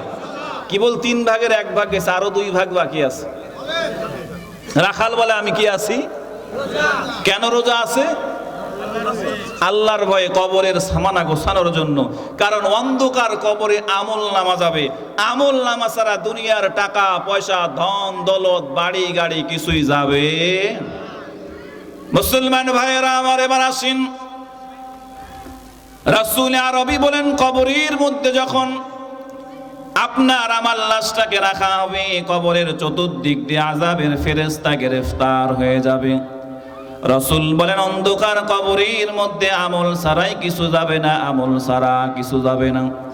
রাসূল আরবি বলেন একজন মানুষ যখন ইন্তেকাল করে, ওই মানুষটাকে যখন কবরস্থানের দিকে নিয়ে যাওয়া হয়, আমার রাসূল বলেন তিনটা জিনিস ওই মানুষের সঙ্গে যায়। রাসূল বলেন দুইটা জিনিস কবরস্থান পর্যন্ত যায়, আরেকটা জিনিস ওই বান্দার সঙ্গে কিয়ামত পর্যন্ত জান্নাত পর্যন্ত যায়। বলেন সুবহানাল্লাহ। সাহাবায়ে কেরাম প্রশ্ন করলো, ইয়া রাসূলুল্লাহ, মৃত ব্যক্তির সঙ্গে তিনটা জিনিস যায় কি কি? রাসূল বলেন এক নম্বর, ওই বান্দা আর বান্দিকে যখন কবরস্থানের দিকে নিয়ে যাওয়া হয়, রাসূল বলেন তার সঙ্গে এক নম্বর তার আত্মীয় স্বজন যায়, দুই নম্বর তার ধন সম্পদ যায়, তিন নম্বর তার আমল যায়। রাসূল বলেন ধন সম্পদ আত্মীয় স্বজন কবরস্থান থেকে ফিরে চলে আসে, আর বান্দার আমল নামা ওই বান্দাকে জান্নাত পর্যন্ত পৌঁছায় দেয়। বলেন সুবহানাল্লাহ। 6 দিন পরে নখ খসে যাবে, 9 দিন পরে চুল, কবর গাঘের সামানো নিতে কইর না কেউ ভুল, কবর জায়গা ভালো নয়, আমল দিয়ে কবর গৃহ সাজিয়ে নিতে হয়, কবর জায়গা ভালো নয়, আমল দিয়ে কবর গৃহ সাজিয়ে নিতে হয়। 17 দিন পেটে ফেটে শেষ পোকার খাত হবে, 60 দিন পরে গোশ থাকবে না, কঙ্কাল পড়ে রবি। 17 দিন পেটে ফেটে শেষ পোকার খাত হবে, 60 দিন পরে গোশ থাকবে না, কঙ্কাল পড়ে রবি।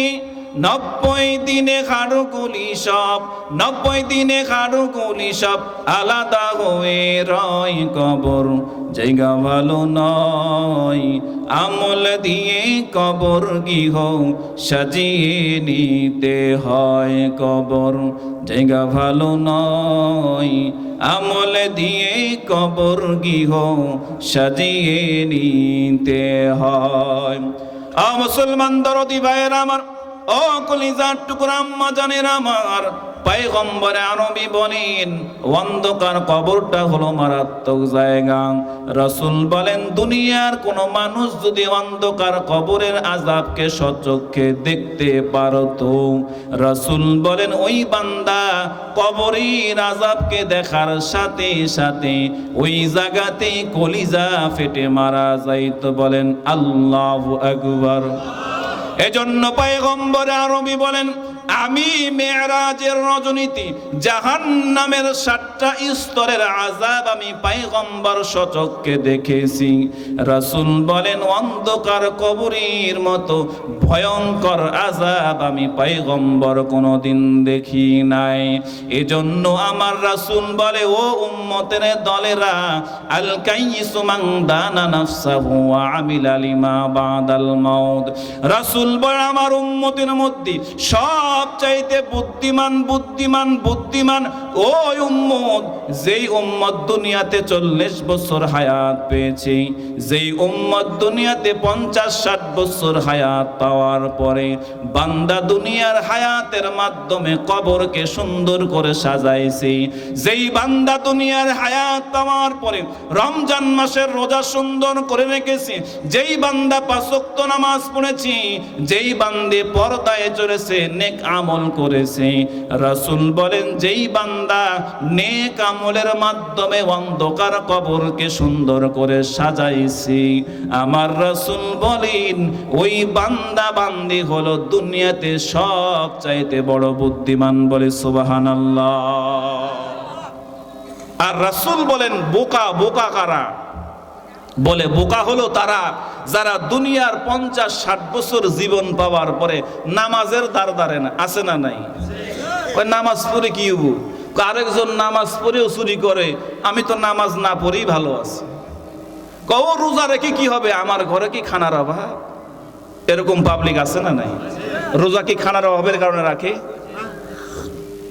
অথচ এমন পাবলিক আমি নিজে কানে শুনেছি। তো ভাই রোজা রাখেন না কেন? হুজুর আমার কি খানার অভাব? যার ঘরে অভাব সে নাকি রোজা রাখবে? নাউজুবিল্লাহ। আহা, একটা জিনিস মনে রাখবেন, আমল করা না করা একটা বিষয়, আর আমলকে অস্বীকার করা ভিন্ন বিষয়। আপনি দাড়ি রাখা ওয়াজিব, রাখতে পারেন না, হুজুর দাড়ি রাখা ওয়াজিব, সব নবীর সুন্নত, দাড়ি না রাখলে প্রত্যেকটা সেকেন্ডে গুনাহ হয়। হুজুর আমি জানি, কিন্তু রাখতে পারি না, রাখা দরকার। আরেকজন যদি বলে দাড়ি দেখে কি হবে, সমস্যা কি, রাখবো না, দুইটা কি এক না বেশ কম আছে? অনেক বেশ কম। একজন দাড়ি রাখা ওয়াজিব পারে না, দুর্বলতা, ঈমান আছে। কিন্তু কেউ যদি বলে দাড়ি রাখবো কারণ দাড়ি রেখে কি হবে, আর ঈমান থাকবে, বেঈমান হয়ে যাবে। এজন্য ঘরে খানার অভাব নাই, রোজা রাখবো না, এমন কথা বললে ঈমান থাকবে। রাসূল বলেন এই ফরজ বিধানকে যারা টিটকারি দিবে, ফরজ বিধান নিয়ে যারা তিরস্কার করবে, সাথে সাথে ঈমান চলে যাবে। জোরে বলেন নাউজুবিল্লাহ। মুআজ্জিজ হাজিরিন, এই হাদিসটা বোঝার জন্য আপনাদেরকে ছোট্ট করে একটা ঘটনা শোনাই। বিরক্ত হবেন? রাখালের কথা মনে আছে? ওই রাখাল ওখানেই থাক, সমস্যা আছে? ও থাক, একটু রেস্ট করুক, ওরা দুজন খাওয়া নাওয়া তর্ক, আমরা একটু ঘুরে আসি, ঠিক আছে ইনশাআল্লাহ। হাদিসের কিতাবের মধ্যে ঘটনা এসেছে, বাদশাহ হারুনুর রশিদ, ওনার স্ত্রীর নাম ছিল জুবাইদা। লম্বা ঘটনা সংক্ষেপে বলি, রাত হয়ে গেছে। তো স্ত্রী জুবাইদাকে নিয়ে বাদশাহ হারুনুর রশিদ একবার নদীর ধারে হাঁটতে গেছেন। আপনাদের এখানে নদী আছে? কোন নদী? ও, মহানন্দা। আমাদের তো আছে পদ্মা। তো নদীর ধারে যখন স্ত্রীকে নিয়ে হাঁটতে গেছেন, গিয়ে নদীর ধারে দেখে এক পাগল বসা। কেমন? ওই পাগল হাতের মধ্যে একটা কাঠি নিয়ে বালুর মধ্যে কি যেন আঁকাই দিছে। তো বাদশা গিয়ে বলে, কে রে তুই? বলে আমি বাহলুল। বলে করো কি? বাদশা বিল্ডিং বানাইছি। বিল্ডিং কি বানায়? বালুর মধ্যে কি বানাইতেছে? বিল্ডিং বানাইতেছে। ও কি ভালো না সুস্থ না পাগল? বালুর মধ্যে কি বানায়? বিল্ডিং বানায়। বাদশা বলে, বাবা বিল্ডিং বানাইতেছো বালুর মধ্যে, এই বিল্ডিং কি করবা? বাদশা এই বিল্ডিং আমি বিক্রি করব। বাদশা কয়, বাপরে বাপ, বালুর মধ্যে বিল্ডিং বানায়, আবার এই বিল্ডিং বিক্রি করবে? কে কিনবে? কিনার বহুত কাস্টমার আছে। পাশে ওনার স্ত্রী দাঁড়ায় আছে। জুবাইদা বলে, এই বাহলুল, আমি যদি একটা বিল্ডিং কিনে আমারে দিবা? বাদশার কথা শুনে বাদশা তো কয়, কেউ নাই কাস্টমার, কে কিনবে? পাশে স্ত্রী কয়, আমি কিনবো। কয় টাকা দাম নিবা? বলে বেশি নয়, মাত্র 1 আনা। কয় আনা? 1 আনা। কেউ দেখছেন? দেখেন নাই কেউ? আব্বাজান বুড়া নাই? ওই যে বাদাম চাবাইতেছে। এটা জান্নাতের বাগান। এই বাগানে বসে পচা বাদাম খাবেন কা? এই বাগানে বসে একটু সবর করেন, জান্নাতি ফল পাঠাবেন ইনশাআল্লাহ। তো বাহলুল বলে, বাচ্চা বিল্ডিং বানাই দিছি, বিক্রি করব। জুবাইদা বলে, আমি একটা কিনবো। কয় দাম কত? বলে 1 আনা। জুবাইদা আস্তে করে 1 আনা বের করে বাহলুলের হাতে দিয়ে বলে, দাও, আমার বিল্ডিং দাও। বাহলুল বলে, মূল্য এখানে পরিশোধ করেছেন, বিল্ডিং জায়গা মতন পাবেন। সুবহানাল্লাহ বলেন। বাদশা বলে, তুমিও কি পাগলের সাথে পাগলামি করো? বালুর মধ্যে বিল্ডিং বানায়, এটা আবার 1 আনা দিয়ে কিনলে টাকাটাই তো নষ্ট। জুবাইদা বলে, থাক না, থাক, অসহায় মানুষ, পাগল মানুষ, দিলাম 1 টাকা, সাতখানা করলাম। এই কথা বলার পরে বাদশাহ হারুনুর রশিদ ওনার স্ত্রী মহলে চলে গেছে, রাজমহলে, প্রাসাদে। যাওয়ার পরে রাতের বেলা ঘুমাইছি, কিতাবে এসেছে এবার বাদশাহ স্বপ্নের মধ্যে দেখতেছি বাদশাহ হারুনুর রশিদ জান্নাতের মধ্যে ঘুরতেছে। যারা বলেন সুবহানাল্লাহ। জান্নাতে ঘুরে আর জান্নাতের মধ্যে বিল্ডিং দেখে। বিল্ডিং বিল্ডিং দেখতে দেখতে দেখতে দেখতে কিতাবে এসেছে বিশাল একটা প্রাসাদের সামনে দাঁড়াইছে। এবার বাদশা বলে, আহারে, এই প্রাসাদ তো কত সুন্দর, এর ভিতরে না দেখে আমি আর সামনে আগাবো না। বাদশা এবার বিল্ডিং দেখার জন্য গেটের সামনে গেছে। দারোয়ান বলে, এই তুই কেডা? বলে, আমি একটু বিল্ডিং দেখবো। দারোয়ান বলে, বিল্ডিং দেখতে হলে মালিকের অনুমতি লাগবে। বলেন না সুবহানাল্লাহ। বাদশা বলে, মালিক কে? বলে, নেম প্লেট দেখে আসো। Name plate. নেম প্লেটে তাকায় দেখি কিতাবে এসেছে, লেখা আছে জুবাইদার মহল। জোরে বলেন না সুবহানাল্লাহ। হাই, আমার বউ বিল্ডিং কিনলো 1 আনা দিয়ে, আমি তো ভাইলাম না, আমারও কিনা লাগবো। কিতাবে এসেছে এখন বিল্ডিং কেনার জন্য বাহলুলকে খোঁজা শুরু করলো। নদীর ধারে গিয়ে দেখে বাহলুল বসা। বাচ্চা বলে, বাহলুল কি করো? খোঁচাইতেছে। ও কি করো বাহলুল? বাচ্চা বিল্ডিং বানাইতেছে। ও বিল্ডিং নি বানাও? বিল্ডিং বানায় কি করবা? বলে বিক্রি করবো। আমার একটা দিবানি? আপনার স্ত্রীর গতকালকে দিলাম, আজকেও আপনি নেন। তো বাচ্চা কিতাবে এসেছে পকেট থেকে 1 আনার কয়েন একটা বের করে ধরো, মূল্য দিলাম, বিল্ডিং দাও। বাহলুল 1 আনার কয়েন হাতে, এটা কি খয়রাতি না দিলেন? ভিক্ষা দিলেন 1 আনা? গতকালকে না আমার বউরে 1 আনায় তো দিলা, বেশি তো নেওনি, ওই 1 আনাই দিলাম। বাহলুল কয়, বাচ্চা 1 আনার কাম বাদে না আজকে। কয় তাহলে? বলে আজকে যদি বিল্ডিং কিনতে চান তো আপনার সম্পত্তির অর্ধেক যদি আমার নামে লিখে দেন তাহলেই বিল্ডিং পাবেন। জোরে বলেন না সুবহানাল্লাহ। বাদশা কয়ে তো জাতে মাতাল তালে না ঠিক। গতকালকে বিল্ডিং দিল 1 আনায়, আজকে চাই আমার অর্ধেক সম্পত্তি। সুবহানাল্লাহ। বাদশা কয় এটা কোনো কাম নি বেটা।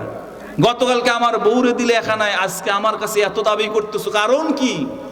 কিতাব এসেছে বাহলুল বলে, বাদশা আপনার স্ত্রী তো গতকালকে কিনেছিল না দেখে, আর আপনি বিল্ডিং আজকে কিনতে এসেছেন স্বপ্নের মাধ্যমে, জান্নাতে দেখে। বলেন সুবহানাল্লাহ। তাহলে বলেন তো এই পাগল কি সাধারণ পাগল? আল্লাহ বলা পাগল। কোন পাগল? এজন্য বিশ্ববরণ্য আলেমে দ্বীন আল্লামা তাকি উসমানী হাফিজাহুল্লাহ বলেন, ওই যুগে যদি আল্লাহ ওয়ালা বুজুর্গদের একটা লিস্ট করা হইতো তো বাহলুল পাগলের নাম সবার আগে 1 নম্বরে লিখা লাগতো। বলেন সুবহানাল্লাহ।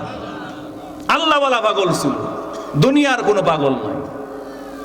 তো কিতাবে এসেছে বাহলুল পাগলের সঙ্গে বাদশার একটা ভালো সম্পর্ক হয়ে গেল।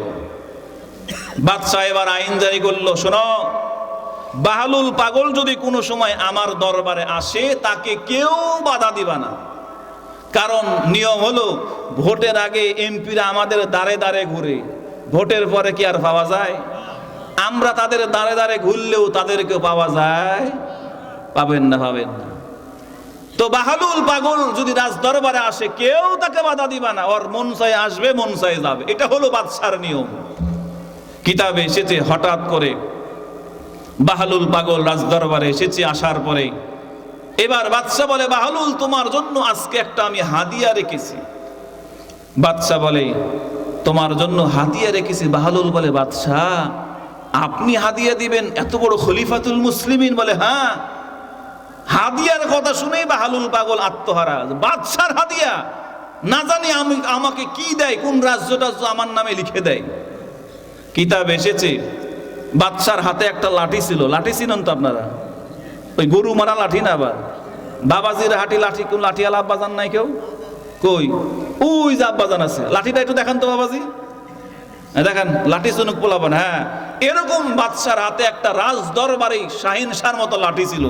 কিতাব এসেছে বাদশা এবার লাঠিটা নিয়ে বলে, বাহলুল আমার হাতের লাঠিটাই আমি তোমাকে উপহার দিলাম। বলেন সুবহানাল্লাহ। লাঠি পেয়ে তো বাহলুল মহা খুশি। বাদশা বলে, বাহলুল এত খুশি হয়েও না, একটু কারণ আছে, সমস্যা আছে, শর্ত আছে। বলে কি? বলে আমার রাজ্যে তুমি বিভিন্ন জায়গায় পাগলের মতো ঘোরো আর ফিরো, আমার রাজ্যের মধ্যে যদি তোমার থেকেও যদি বড় কোনো পাগল পাও এই লাঠিটা তারে দিয়ে দিবা। কারণ বলে আমার নিয়ত হলো, আমার ইচ্ছা হলো আমার রাজ্যের মধ্যে সব চাইতে যে বড় পাগল তার কাছে এই লাঠিটা থাকবে। অর্থাৎ এই লাঠিটাই হলো চিহ্ন যে আমার রাজ্যের সব চাইতে বড় পাগল ও। কে বলে এটা? বাদশা। কারে বলে?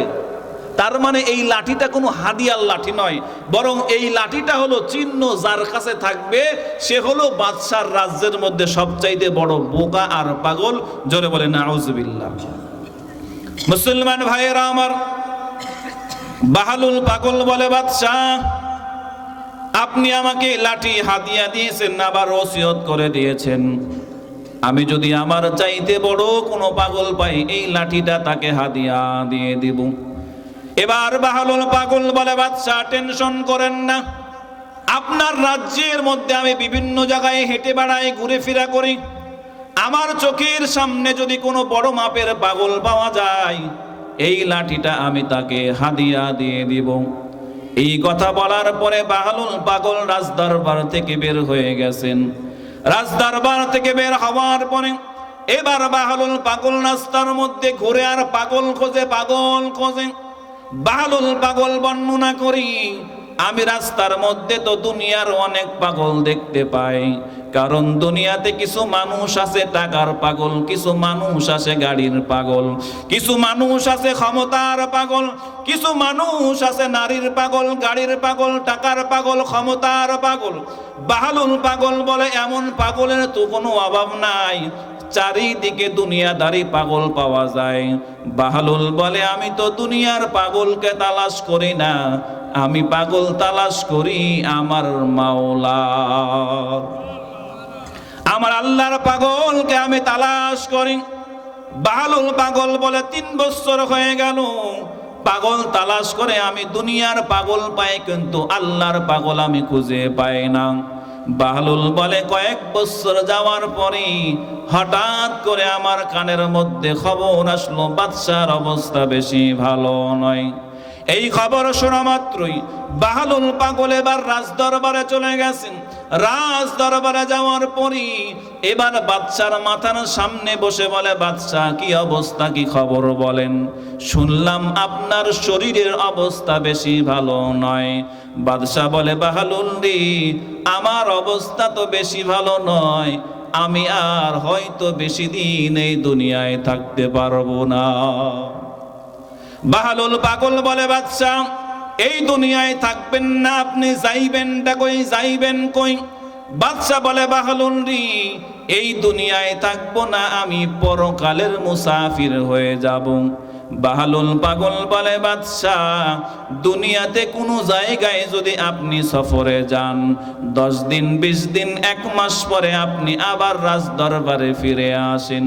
ওগো বাদশাহ, আপনি যে অন্ধকার কবরের মধ্যে সফরে যাইবেন, ওই সফর থেকে কয়দিন পরে ফিরে আসবেন? বাদশাহ বলে, বাহলুল রে, দুনিয়ার সফরে গেলে ফেরত আসা যায়, কিন্তু অন্ধকার কবরের সফরে একবার গেলে আর জিন্দেগিতে ফেরত আসা যায় না। না ফেরার দেশে যাইবা একদিন ভেসে, না ফেরার দেশে যাইবা একদিন ভেসে, আর তো ফিরা আইবা না এ দুনিয়া, দুনিয়া থাকার জায়গা না, দুনিয়া থাকার জায়গা না এ দুনিয়া, দুনিয়া থাকার জায়গা না। নাকের কাছে জীবন তোমার, মরণ ঘাড়ের পিছে, পরাণ পাখি দিলে ফাঁকি, সবই তোমার মিছে। নাকের কাছে জীবন তোমার, মরণ ঘাড়ের পিছে, পরাণ পাখি দিলে ফাঁকি, সবই তোমার মিছে। চোখ বুঝিলে একবার তুমি, হায় রে, চোখ বুঝিলে একবার আর তো ফিরে আইবা না, দুনিয়া থাকার জায়গা না, দুনিয়া থাকার জায়গা না এ দুনিয়া, দুনিয়া থাকার জায়গা না। মুসলমান দরদি ভাইরা আমার, বাদশা বলে, বাহলুল রে, অন্ধকার কবরের সফর গেলে আর ফেরত আসা যায় না, আর ফেরত আসা যায় না। এবার বাহলুল পাগল বলে, বাদশাহ বুঝলাম আপনি অন্ধকার কবর থেকে আর ফিরে আসতে পারবেন না। ওগো বাদশাহ, আপনি যদি দুনিয়ার কোনো সফরে যাইতেন, ওই সফরে যাওয়ার আগে যেই জায়গাতে সফরে যাইবেন ওই জায়গার নিরাপত্তাটা আপনি আগে চেক করে নেন। বলে বাদশা আপনি তো অন্ধকার কবরে যাইবেন, অন্ধকার কবরের নিরাপত্তাটা আপনি চেক করেছেন কিনা? বাদশা বলে বাহালুল রে, দুনিয়ার সফরের নিরাপত্তার দায়িত্ব আমার হাতে থাকলেও অন্ধকার কবরের নিরাপত্তার দায়িত্ব তো আমার হাতে নাই। অন্ধকার কবরটা জান্নাতের টুকরা হবে নাকি জাহান্নামের টুকরা হবে, ওরে বাহালুল আমার তো জানা নাই, আমার তো জানা নাই। অন্ধকার কবরের কি হালত হবে, কি অবস্থা হবে? আপনার আমার বাড়ির পাশে, রাস্তার পাশে 3.5 হাত মাটির কি অবস্থা, দুনিয়ার কোনো মানুষ এই পর্যন্ত বলতে পারে নাই। বাহালুল পাগল বলে বাদশা, ও বাচ্চা গো, আমি এটাও বুঝতে পারলাম অন্ধকার কবরের নিরাপত্তার দায়িত্বটা আপনার হাতে নাই, অন্ধকার কবরের নিরাপত্তাটা আপনার ঠিক করা নাই। ও গো বাচ্চা, এবার বলেন তো, আপনি যদি দুনিয়ার সফরে যাইতেন, আপনার সফরে যাওয়ার আগে আপনার খাবারের তালিকাটা তৈরি করা হয়ে যাইত। আপনি যদি 10 দিন সফরে থাকতেন, ওই 10 দিনের সকালবেলা কি খাইবেন, দুপুরবেলা কি খাইবেন, বিকেলে কি নাস্তা করবেন, রাতের বেলা কি খাইবেন, ওগো বাচ্চা আপনার খাবারের তালিকাটা সুন্দর করে তৈরি করা হয়ে যাইত। ওগো বাচ্চা, কবরের সফরে যাইবেন, ওই কবরের মধ্যে আপনার খানা দানার তালিকাটা রেডি করেছেন কি না? কিতাবের মধ্যে পাওয়া যায় বাচ্চা চোখের পানি ফেলাইয়া কান্না করে আর বলে বাহালুল দি, দুনিয়ার সফরের খানা দানার দায়িত্ব আমি বাদশার হাতে থাকলেও অন্ধকার কবরের খানা দানার দায়িত্ব তো আমার হাতে নাই।